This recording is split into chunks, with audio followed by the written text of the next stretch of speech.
नमो हरिहन्ताणं नमो सिद्धाणं नमो आयर्याणं नमो वच्छायाणं नमो वै सर्वसा।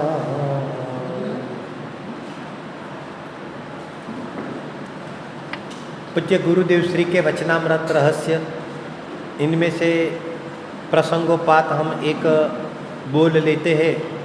24 number का बोल है पूज्य गुरुदेव श्री का।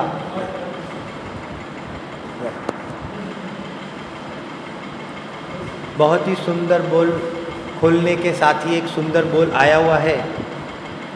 आत्मार्थी को स्वाध्याय करना चाहिए, ये कंडीशन है। क्यों? क्योंकि के विचार मनन करना चाहिए, यही आत्मार्थी की खुराक है। बराबर है? क्या कहना चाहते हैं? पूज्य गुरुदेव श्री फरमाते थे कि स्वाध्यायी जीवों को, आत्मार्थी को, आत्मार्थी का अर्थ क्या? जो एक आत्मा का अर्थी है, जिसको आत्मा की प्राप्ति करनी है। आत्मा की प्राप्ति करनी है, उसका अर्थ क्या? उसका अर्थ होता है मुझे परिपूर्ण सुख की प्राप्ति करनी है। तो परिपूर्ण सुख की प्राप्ति करने के लिए हमें क्या करना चाहिए? तो यहाँ पर पूज्य गुरुदेव श्री कहते हैं कि हमें यहाँ पर स्वाध्याय करना चाहिए। बराबर? स्वाध्याय करने के लिए क्यों कहते हैं? क्योंकि जो स्वाध्याय होते हैं वो दो प्रकार से होता है। एक द्रव्य रूप स्वाध्याय होता है और एक भाव रूप स्वाध्याय होता है। यहाँ पर जिन वचनों के माध्यम से, जिन वाणी के माध्यम से जो हम स्वाध्याय करते हैं वो एक क्रियात्मक द्रव्य रूप स्वाध्याय है। और उसके निमित्त से जो हम वस्तु स्वरूप का ज्ञान करते हैं वो क्या है? एक वो भाव रूप स्वाध्याय है। आप मुझे ये बताओ कि हमें रोग हुआ है, हम डॉक्टर के पास जाते हैं और फिर डॉक्टर को हम वो रोग बताते हैं, तो फिर डॉक्टर क्या करेगा? एक डॉक्टर जांच करेगा। जांच करने के बाद क्या करेगा? एक दवाई लिख के देगा। दवाई लिखने के बाद क्या करेंगे हम? क्योंकि दवाई, जो कागज़ में दवाई लिखी है वो कागज़ पढ़कर वापस यहाँ पर जेब में रख देंगे। ऐसे करते हैं हम। जो दवाई लिखी रहती है वो दवाई का कागज़ हम क्या करते हैं? तो कि हम वापस जेब में रख देते हैं। क्या ऐसे करते हैं कि वो दवाई के कागज़ अनुसार वो दवाई लेते हैं और हमारा रोग दूर करते हैं? तो यहाँ पर कहते हैं कि कागज़ में लिखी हुई दवाई वो सिर्फ पढ़ लेने से हमारा रोग दूर नहीं होने वाला, लेकिन वो जो दवाई जो लिखी गई है उस दवाई को हम जब ग्रहण करते हैं तो हमारा रोग दूर होगा। ठीक है, इसी ही तरह से पूज्य गुरुदेव श्री कहते हैं कि मुमुक्षुओं को 2-4 घंटे का स्वाध्याय अवश्य होना चाहिए। क्यों होना चाहिए? तो ये तो द्रव्य रूप स्वाध्याय है, लेकिन द्रव्य रूप स्वाध्याय के बाद अगर उस अनुसार, वस्तु अनुसार हम हमारे जीवन में परिणमन करते हैं तो हमारा मिथ्यात्व रूपी रोग क्या हो जाता है? मिथ्यात्व रूपी रोग हमारा दूर हो जाता है और हम निरोगी हो जाते हैं, मतलब सिद्ध दशा प्राप्त होती है। इस प्रकार से स्वाध्याय करना वही स्वाध्याय। तो इसमें 2-4 घंटे की कंडीशन क्यों रखी गुरुदेव श्री ने? इसलिए रखी कि गुरुदेव श्री समझते हैं कि जो आवश्यक होते हैं ना, आवश्यक कितने होते हैं बेटा? कौन से होते हैं? हाँ, देव पूजा, बराबर है ना? ये आवश्यक का पालन कौन करते हैं? जो आप बोले वो आवश्यक का पालन कौन करता है? तो कहते कि श्रावक का जीव करते। मुनिराज के आवश्यक अलग बताए, श्रावक के आवश्यक अलग बताए। श्रावक के आवश्यक के अंदर देव पूजा, गुरु उपासना, स्वाध्याय, संयम, तप और दान, और कभी कभी करना चाहिए, ऐसा लिखा है। तो क्या लिखा है उसमें? षट कर्माणि दिने दिने। तो षट कर्माणि दिने दिने। अब प्रश्न यह है कि हमें रोज इस प्रकार से षट कार्य क्यों करना चाहिए? करना क्यों चाहिए? तो वहाँ पर ग्रंथों में आया है कि ये जो गृहस्थ का जीव है वो पाप से लिप्त है। किससे लिप्त है? तो क्योंकि वो पाप से लिप्त है, क्योंकि गृहस्थ दशा है ना, तो अब गृहस्थ दशा में वो पाप कार्यों में जुड़ा हुआ रहता है। तो उस पाप कार्य को धोने के लिए आचार्य देवों ने उस गृहस्थ जीव को भी ये षट आवश्यक करने के लिए कहा है। समझ में आया क्या कहना चाहते? तो ये अवश्य हमारे जीवन के अंदर इस प्रकार से षट आवश्यक का स्थान अवश्य प्रतिदिन होना चाहिए।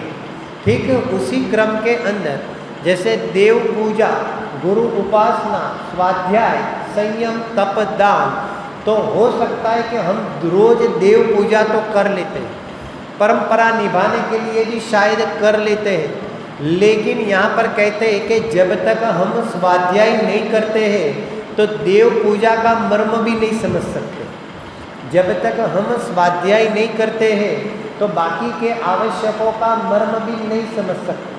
इसलिए अवश्य यहाँ पर कहते हैं कि स्वाध्याय करना चाहिए। फिर हमें प्रश्न यह होता है कि हमें कौन सा स्वाध्याय करना चाहिए।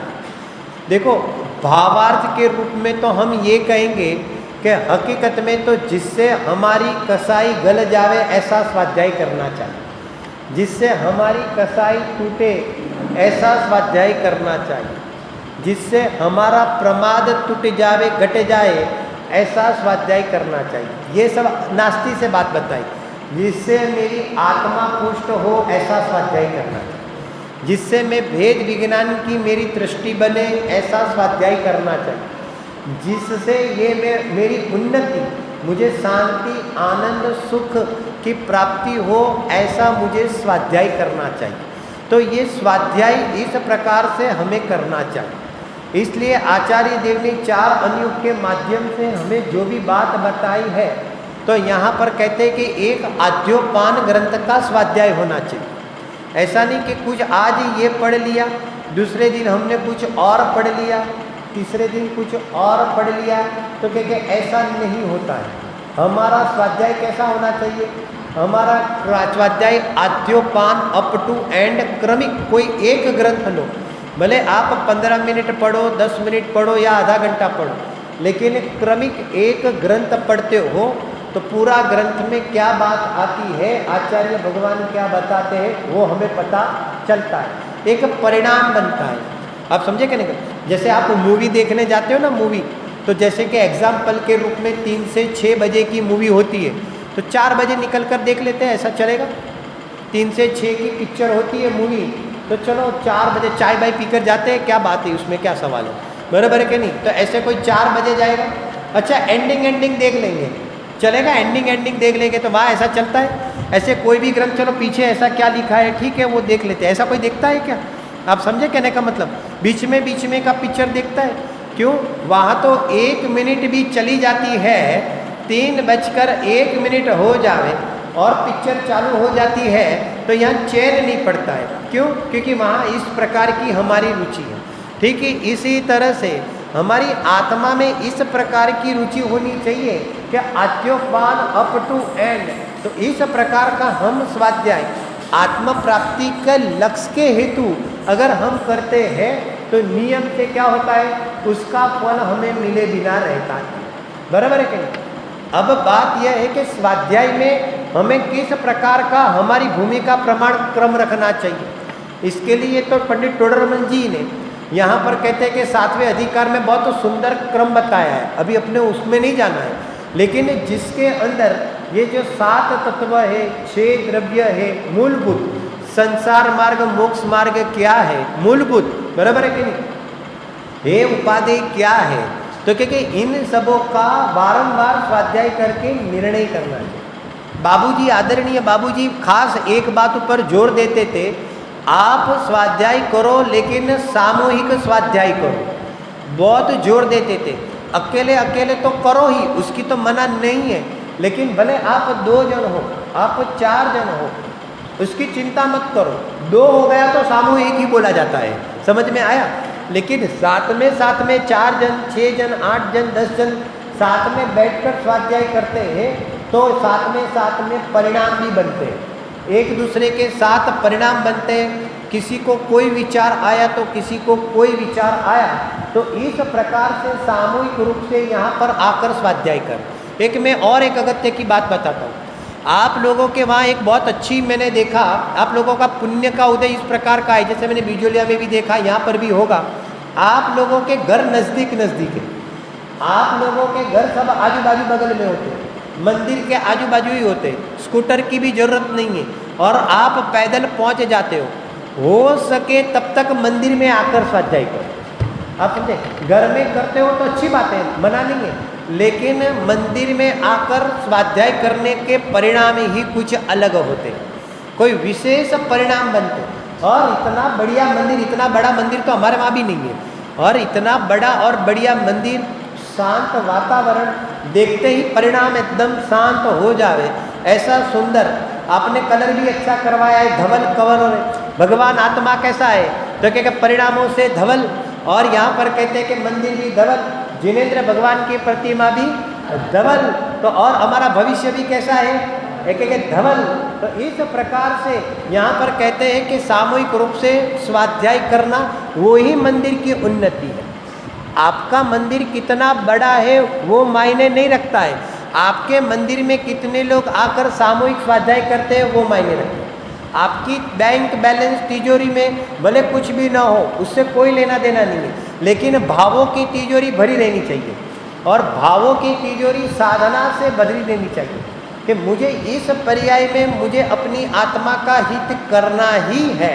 ऐसे भाव के साथ बारंबार बारंबार ये जिन वचनों को बारंबार बारंबार आद्योपान पढ़ना चाहिए। इसके बाद क्या करना चाहिए, क्योंकि हम क्यों पढ़ते हैं, अप्लाई करने के लिए क्यों पढ़ते हैं, अप्लाई में समझते हैं। जैसे आजकल क्या हो जाता है, ये यूट्यूब में रेसिपी आती है ना, रेसिपी मालूम है, कोई भोजन आइटम बनानी होती है तो उसकी रेसिपी आती है, रेसिपी मतलब समझते हैं ना, बराबर है कि नहीं, वो कैसे बनानी इस प्रकार की रेसिपी आती है। तब बहनें भी क्या करती है, नोटबुक बनाती है और उसके अंदर ये आइटम बनानी है तो इसमें इतनी आइटम चाहिए, इतनी आइटम चाहिए, इस प्रकार की बनाते हैं ना, लिस्ट बनाते हैं, बराबर ना, पूरी बुक बन जाती है।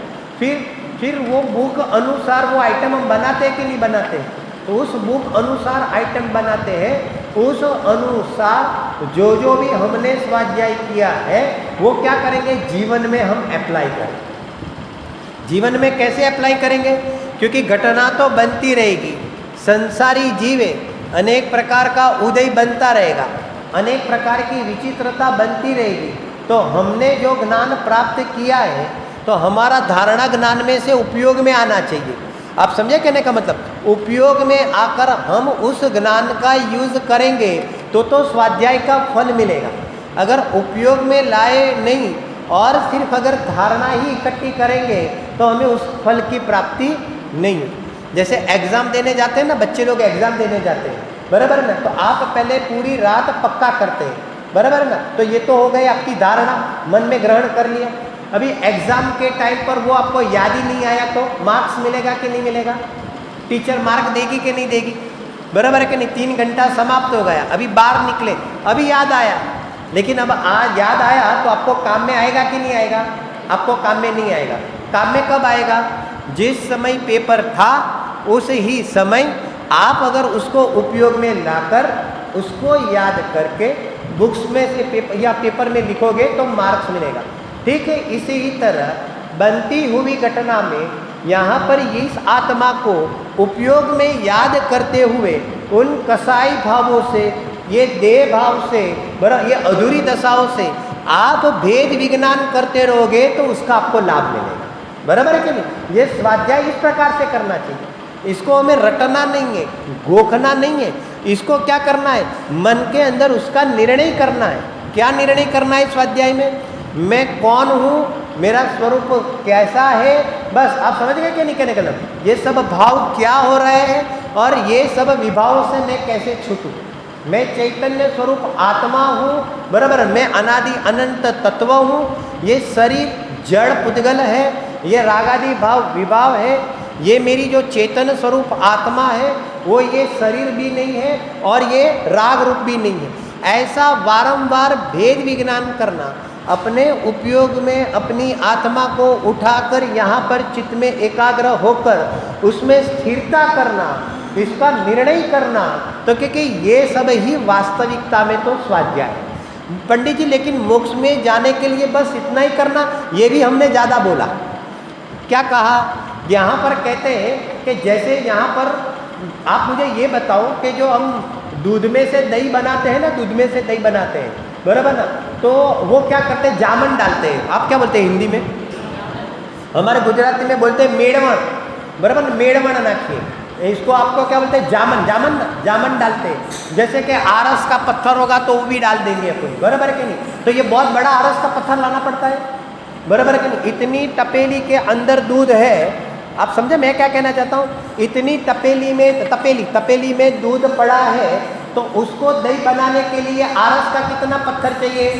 एक एक टुकड़ा, एक एक आपने यहाँ पर टुकड़ा डाल दिया, या तो आपने यहाँ पर कहते हैं कि चांदी का सिक्का डाल दिया, तो यहाँ पर इतने चांदी के सिक्के ने क्या कर लिया? पूरे दूध को क्या कर दिया? एक एक दही बना दिया, बराबर है? क्योंकि एक चांदी के सिक्के में इतनी सक्षमता है कि पूरे दूध को यहाँ पर दही बना सकता है। ठीक है, इसी ही तरह वर्तमान में हमारे पास कितना ज्ञान है? चांदी के सिक्के जितना। कितना बेटा ज्ञान है हमारे पास? वर्तमान में मति श्रुत ज्ञान है। कितना ज्ञान है? अल्प ज्ञान है।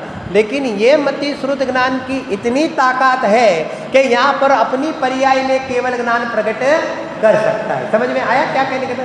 इसलिए यहाँ पर मूल में क्या करना है कि वो सिक्का अवश्य दूध में डालना है। क्या करना है? बुद्धिपूर्वक दूध में डालना है। ठीक, इसी तरह से अपने उपयोग में ये भेद विज्ञान की कला सीखनी है और वारंवार संसार से गंभीरता आनी चाहिए, या अनंत दुख भी साथ में दिखने चाहिए कि मैंने अपनी आत्मा को नहीं पहचाना तो अवस्था के अंदर न जाने यहाँ पर कितना दुख सहन करना पड़ेगा। पूज्य गुरुदेव श्री फरमाते थे कि मिथ्यात्वना गर्भनी अंदर अनंत दुख पड़ेलू है। तो क्योंकि ऐसे मिथ्यात्व के गर्भ में अनंत दुख पड़ा हुआ है, तो यहाँ पर इस प्रकार का विचार करके गंभीरता भी लानी है और डरना भी नहीं है कि यहाँ पर भगवान आत्मा जो अनादि अनंत बिना संसार का जो यहाँ पर चैतन्य स्वभाव विराजमान है, तो बारंबार उसका स्मरण करते हुए उसमें उपयोग लगाते हुए यहाँ पर हमारा जो जीवन निकलता है वही वास्तविकता में तो स्वाध्याय है। आप समझे? इस प्रकार से भले थोड़ा करें लेकिन निर्णय मजबूत होना चाहिए कि मैं कौन हूँ, मेरा स्वरूप क्या है, और ये देह मैं नहीं हूँ, मैं तो ज्ञान स्वरूप आत्मा हूँ। ऐसे सातों तत्व का यथार्थ बारंबार निर्णय करने पर यहाँ पर कहते हैं कि स्वाध्याय के फल की प्राप्ति होती है। ये मंदिर बनाए, बहुत खुशी हुई, बहुत आनंद हुआ, और बहुत बढ़िया जिनवानी भी है, अलमारी में भी है, और इतने सुंदर सुंदर यहाँ पर कहते हैं कि भविष्य के भगवान बैठे, हम सब, आप सब। तो यहाँ पर कहते हैं कि ये समोसरण की रचना आपने यहाँ पर, अरे वो इंद्र तो करता है, वो करता है, अरे ताकत तो हमारी है कि उसके पास तो ऐसी रुद्धि है तो अंतर्मुहूर्त में वो इंद्रलोक तो कर लेते। हमारे पास ऐसी भले रुद्धि न हो, लेकिन यहाँ पर भाव तो इंद्र जैसे है, और यहाँ पर कहते हैं कि भावों में भी हम यहाँ पर जिनेंद्र भगवान का समोसरण बना देते हैं। बनाते क्या नहीं, कहने का मतलब। तो इस प्रकार से अपने भावों को उछलता लाता हुआ कि आप क्या करें कि सबसे पहले तो आप स्वयं खुद स्वाध्याय का नियम बनावे, बराबर ना? आप लोग करते ही होगे, लेकिन स्टडी मेरा खास विशेष बार है ग्रंथ लेकर। आप कोई भी ग्रंथ लेकर और पन्ना खोलकर, एक पन्ना, दो पन्ना, स्वयं यहाँ पर कहते हैं कि ये स्वाध्याय इस प्रकार का होना चाहिए। आप सब सुने, उसकी मना नहीं है, लेकिन कहते हैं कि ये ग्रंथ लेकर, ग्रंथ खोलकर इस प्रकार से अवश्य सामूहिक स्वाध्याय। अगर आप जो भी करोगे तो आपकी पीढ़ी आपको देखकर वो करेगी। पिताजी जो कहते हैं वो नहीं करता पुत्र, पिताजी जो करते हैं वो पुत्र करता है। क्या कहा? पिताजी और माताजी जो भी कहते हैं पुत्र वो नहीं करता है, लेकिन पिताजी और माताजी जो करते हैं एक एक पुत्र वो करता है। ऐसे अगर हम स्वाध्याय करेंगे तो हमारी पीढ़ी भी अवश्य स्वाध्याय करेगी। तो इस प्रकार से इस मंदिर की सार्थकता तो इसलिए ही है कि एक दिन ऐसा भी आवे कि वेदी पर हम भी विराजमान हो जावे। तो क्योंकि यही भावना के साथ ये मंदिर बना हुआ है, तो हमारे ये सिंगोली शिव मंडल जो है, तो इस प्रकार का सामूहिक स्वाध्याय की एक रीति परंपरा होगी, मुझे मालूम नहीं है, मैं तो पहली बार आया हूँ। तो तो इस प्रकार की हो तो उसमें विशेष दृढ़ता होवे और विशेष उन्नति होवे स्वाध्याय की, और इस प्रकार से घर घर चर्चा रहे धर्म की, तो इस प्रकार से नई पीढ़ी को जुड़े। मंदिर की सार्थकता एक हमारा स्वाध्याय जीव कैसे भी करके यहाँ पर 10 दिन के अंदर 15 दिन के अंदर एक नया स्वाध्यायी जीव यहाँ पर जुड़ना चाहिए। इस प्रकार से 12 महीने के अंदर 25-30 मेंबर बढ़ते जावे, हर साल बढ़ते जावे, तो इस प्रकार का माहौल और प्रसंग बने, तो ये हकीकत में मूल में तो अपनी आत्मा का कल्याण और यहाँ पर अपनी वात्सल्यता का कारण यहाँ पर कहते हैं कि मंदिर भी इस प्रकार से बना रहे। ऐसी मंगल भावना से मैं आज की बात यहाँ पर समाप्त करूँ। बराबर पंडित जी थोड़ा संबोधन करेंगे। पंडित जी हम भी सुनेंगे पंडित जी का। नमो अरिहंताणं नमो सिद्धाणं नमो आयर्याणं नमो वज्रायाणं नमो लोये सव्यसाहूणं। अभी हम सभी ने भाई नीलेश जी के द्वारा स्वाध्याय के बारे में बहुत ही प्रेरणादायक चर्चा यहाँ पर सुनी है। स्वाध्याय जीवन में अनेक प्रकार के लाभ हमें उपलब्ध कराता है। हमारा जो संसार परिभ्रमण का चक्र, अपने आप को भूल करके, अपने स्वभाव को भूल करके जो ये संसार परिभ्रमण का चक्र चल रहा है, उस अपने स्वभाव से परिचय कराने का काम स्वाध्याय का होता है। और अपने यहाँ तो चूँकि स्वाध्याय की परंपरा है ही,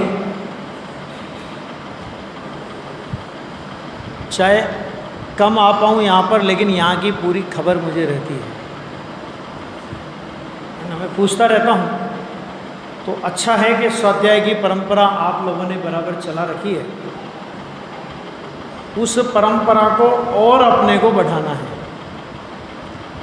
जो लोग स्वाध्याय में नहीं आते हैं, आते हैं बहुत धन्यवाद के पात्र हैं, और नहीं आते हैं तो आप 5-7 लोगों का शिष्टमंडल लेकर उनके घर पहुंच जाओ कि भाई साहब आपको क्या तकलीफ है, आप क्यों नहीं आते हो, आप कहो तो हम आपके घर पे स्वाध्याय चालू कर दें।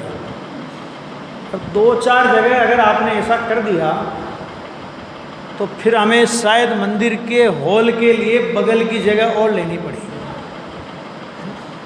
तो देखो एक बात बहुत अच्छे से समझ लो कि स्वाध्याय कभी भी हम दूसरों के लिए नहीं करते हैं, अपना आत्मा का कल्याण। गुरुदेव श्री का जीवन अपन देखते हैं, समय सार पर 19 बार तो सभा में प्रवचन किए, गाथा 1 से लेकर 415 और परिशिष्ट। एक बार तो ऐसा भी हुआ कि समय सार की 8वीं बार के प्रवचन पूरे हो गए और समय बाकी था 1 घंटा, गुरुदेव तो 1 घंटा, तो 1 घंटा वहाँ पे, फिर 1 मिनट कम ज़्यादा नहीं। तो 8वीं बार का प्रवचन पूरा हुआ और गुरुदेव बोलते फरीती शुरू करिए। फिर से शुरू करते हैं और 9वीं बार का प्रवचन उसी प्रवचन सभा में शुरू कर दिया। आप सोचो कितना उत्साह होगा। और नियम सार का तो अभी मैंने काम किया है, तो नियम सार का प्रवचन पूरा हुआ और उसी प्रवचन की पूर्णता के साथ के नियम सार फिर से लेते हैं।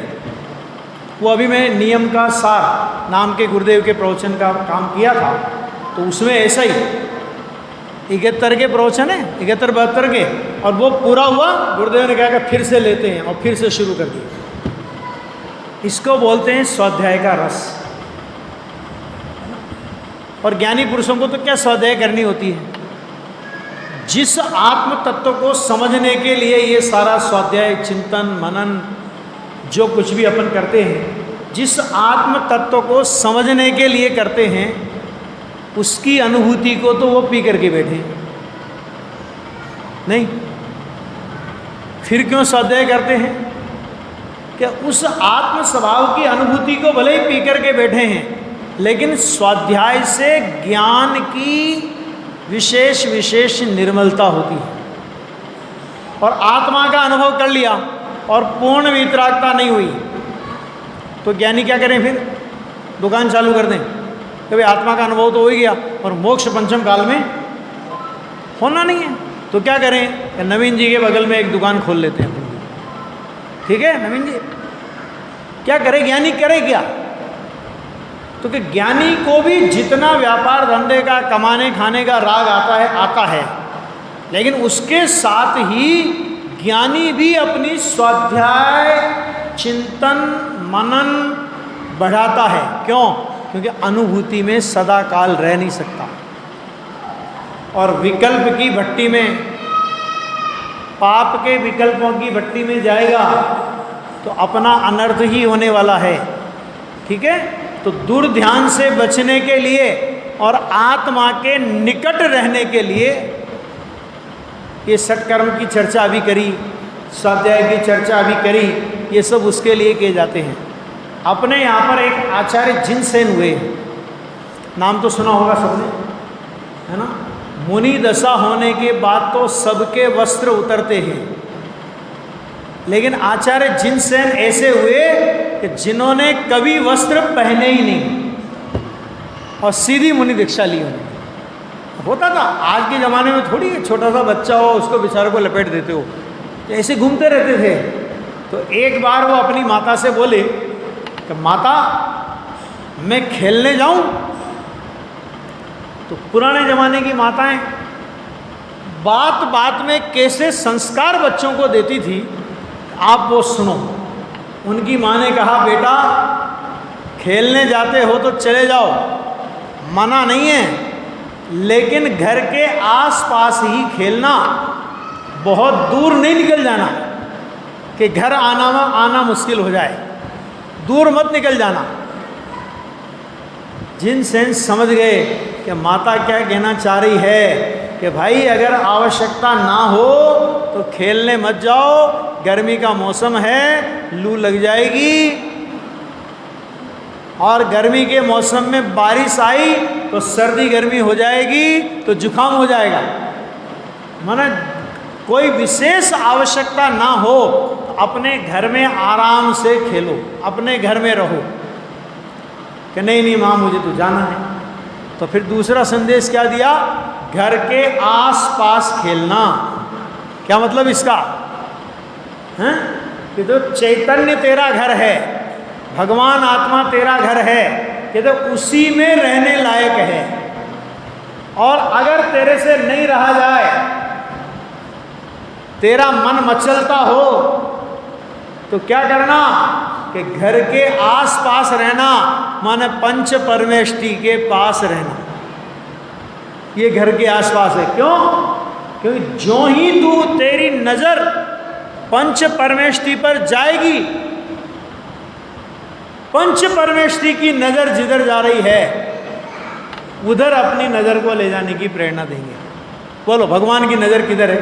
अभी अपन भगवान के दर्शन करने गए, हम आपके घर पे आवे और आप बोलो ही नहीं, आप हमारी ओर देखो ही नहीं, तो दोबारा आएंगे?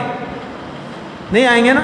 फिर भगवान के यहाँ रोज रोज क्यों आते हैं? भगवान तो देखते नहीं अपनी ओर। हम यही सीखने आते हैं कि हम किसकी ओर देखें। तो भगवान किसकी ओर देखते हुए नजर आते हैं अपने को? तो भगवान स्वयं अपने भगवान की ओर देखते नजर आते हैं। तो वो माता ने कहा कि नजदीक में रहना, नजदीक में खेलना, माना अगर तेरा विकल्प आता है तो इन पंच परमेष्टि की शरण में जाना। क्यों?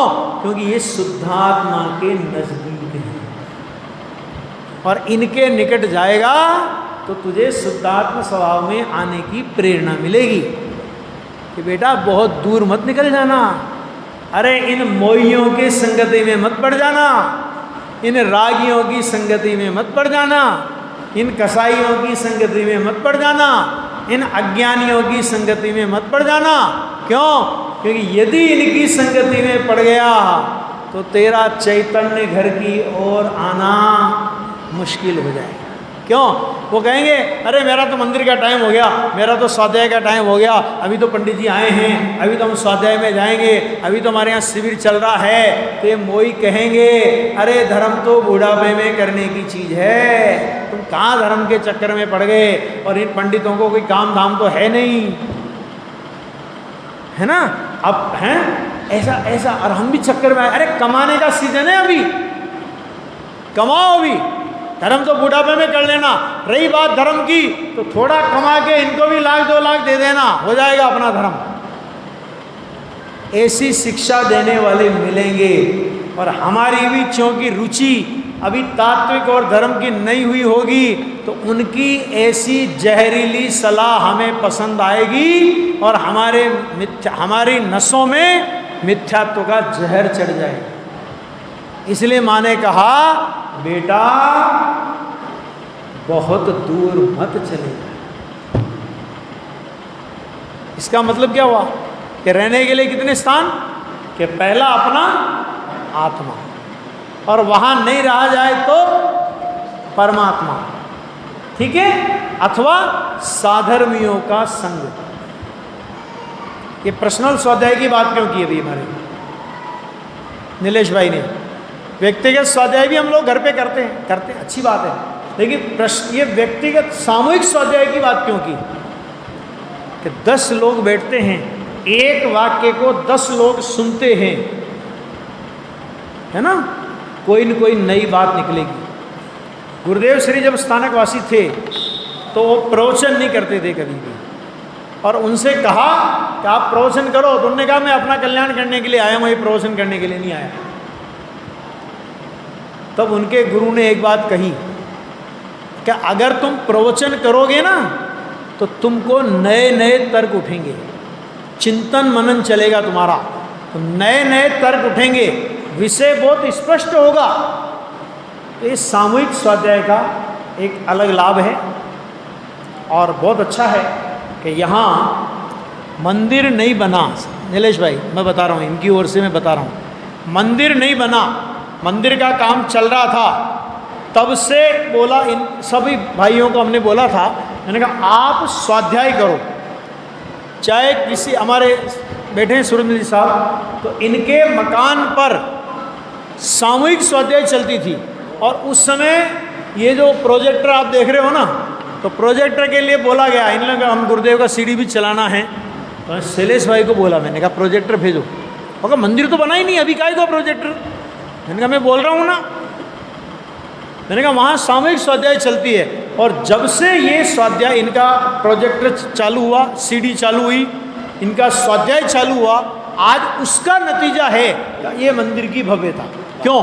क्योंकि आप मंदिर का काम चल रहा है, आप सब लोग आए, शाम को सुबह स्वाध्याय के लिए बैठे, बैठने के बाद चर्चा गाय की चलेगी, मंदिर बन रहा है तो मंदिर की चर्चा चलेगी। तो कोई कहेगा नहीं ऐसा करें तो बहुत अच्छा लगेगा, किन्ने कहा ऐसा करें तो बहुत अच्छा लगेगा, कि ऐसी वेदी बनाए तो बहुत अच्छा लगेगा, मार्बल वहाँ से लाना, किवाड़ वहाँ से लगाना, है ना। ये जो स्वाध्याय के बाद का आप लोगों का मंथन है, उस मंथन का नतीजा है कि आज कोई भी बिजलियाँ आता है या आसपास आता है तो हम उनसे कहते हैं कि भैया आसपास कहीं जाओ मत जाओ, लेकिन हमारा एक मंदिर बना है, वहाँ आप लोग जरूर दर्शन करने जाओ। और इतना भव्य मंदिर जो बना, नीमच में भी मंदिर बन रहा है, नीमच वालों को भी यही प्रेरणा हम लोगों ने की, मैंने कहा आप मंदिर जब बनेगा स्वाध्याय की परंपरा चालू कर दो, आप लोग आकर के बैठोगे तो मंदिर में क्या क्या होना चाहिए, क्या और करें, क्या कमी नहीं रहे, कोई कमी नहीं रहे, ऐसा करो वैसा करो, तो मंथन चलेगा तो आपके मंदिर में निखार आएगा। और मंदिर बनने के साथ ही मार्केट, माल तो आपके पास है, लेकिन मार्केट भी तो चाहिए, उस माल का खरीदार भी तो चाहिए, तो पूरा मार्केट आपको मतलब खरीदार उसके तैयार मिलेंगे मंदिर बनने के साथ ही। और मुझे बहुत प्रसन्नता होती है कि नीमच वालों ने भी यही प्रयोग वहाँ पर किया, और अभी उनका भी मंदिर का काम चल रहा है, उसमें हमारे इन सिंगोली वाले भाइयों का बहुत बड़ा योगदान है। इन्हीं की प्रेरणा वहाँ पर रही कि देखो हमने बना लिया ना, हिम्मत आती है ना सबको, हमने बना लिया ना, घबराते क्यों, हम लोग तुम्हारे साथ खड़े हैं, हमने बना लिया, तुम भी बना सकते हो। और आज जैसे दीप से दीप जलता है, ऐसे मंदिर से एक और मंदिर हमारे यहाँ ये बनने जा रहा है। बिजोलियाँ हो, सिंगोली हो, नीमच हो, ये सब आसपास का जितना एरिया है, हम सभी स्वाध्यायी वर्ग जुड़े, आपस में एक दूसरे के कार्यक्रमों में आवें, है ना। और स्वाध्याय का तो अपने गुरुदेव अपने को एक बात दे गए हैं कि स्वाध्याय के बल पर उन्होंने अपने को जोड़ा है। और आज अपने रिश्तेदारों से ज़्यादा प्रेम अपने को अपने मुमुक्षुओं में मिलता है। रिश्तेदार के यहाँ हम जाएंगे, वो भी हमारे यहाँ आएंगे, उसमें कौन सी बड़ी बात है। लेकिन जिस अधिकार से हम रिश्तेदारों के यहाँ नहीं जाते, अगर किसी के यहाँ गुरुदेव श्री का फोटो हमने देख लिया और समय सार विराजमान अगर हमने उनके देख लिया, कुंद आचार्य का फोटो देख लिया, भाई साहब गुजरात में चले जाएं, महाराष्ट्र में चले जाएं, कर्नाटक में चले जाएं, है ना, उत्तर प्रदेश में चले जाएं, मध्य प्रदेश में चले जाएं, उस घर में हम बेहिचक घुस जाते हैं। भाषा और प्रांत बाधा नहीं बनती। इसका मूल आधार है गुरुदेव श्री द्वारा दिया गया तत्वज्ञान, और वो तत्वज्ञान हमें स्वाध्याय के बल पर मिलेगा। इसलिए निरंतर जुड़ें, अधिक से अधिक जुड़ें। एक एक आदमी, जैसा मैंने बताया, नहीं आता है शिष्टमंडल लेके पहुंच जाओ। तो आज की स्वाध्याय आपके यहाँ पर, और कल नहीं आए तो अगले सप्ताह फिर आपके यहाँ पर। इस तरह भी अपने को प्रेरणा करनी पड़े तो अपने को प्रेरणा करके ये स्वाध्याय की परंपरा को बढ़ाना है। क्योंकि नई पीढ़ी तक अगर ये तत्वज्ञान गया, नई पीढ़ी को स्वाध्याय की रुचि लग गई, नई पीढ़ी अगर आपके मंदिरों में अधिक संख्या में दिखने लगी, तो हमारे 60 साल से ऊपर वाले सारे बुजुर्गों को निश्चिंत हो जाना चाहिए कि जो मंदिर की नींव हम लोगों ने लगाई है, ये मंदिर अब पंचम काल के अंत तक जिन शासन की सौरभ फैलाता रहेगा। इसी भावना से मैं अपनी बात को यहीं विराम देता हूँ।